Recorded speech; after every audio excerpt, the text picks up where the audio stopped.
morte l'année dernière, à l'âge de 39 ans. Les hôpitaux priorisant les cas Covid, on lui a demandé de rester chez elle si elle ne présentait pas les symptômes qu'on acceptait en réanimation. Un cancer des ovaires, ça tousse pas, ça file pas de fièvre, t'as mal au ventre, mais comme c'est des trucs de femmes, c'est pas prioritaire. Bref, quand ils ont bien voulu lui faire une chimio, la maladie s'était propagée aux organes vitaux.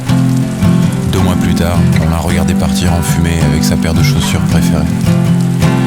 J'ai encore en tête sa joie de vivre, sa voix, son sourire.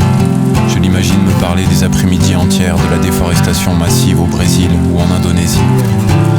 De temps à autre, j'étais fier de lui raconter comment j'avais choisi ma marque de café pour son engagement climatique.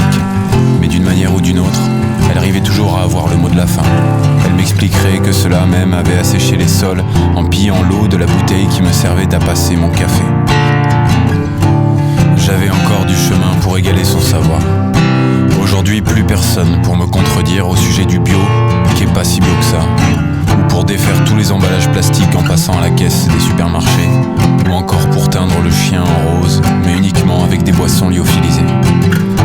Elle ne dansera plus en entendant les chansons que je composais pour elle. Quand elle allait en manif armée de sa féminité, brandir des slogans malins peints sur sa poitrine, je me contentais de lui dire que ça servait à rien. Que tant que les multinationales ne feraient pas le premier effort pour sauver l'environnement, nos actes individuels n'y changeraient rien. À part pour la beauté du geste. Ses doigts d'honneur me manquent, mais surtout son sourire. Mais aussi celui de mes parents, de mes voisins, de mon public, de mon banquier. Non, je déconne. Est-ce que j'ai tout essayé quand elle était menacée de mort? J'en sais rien. Est-ce que je garderai des regrets toute ma vie? Ça non plus, j'en sais rien.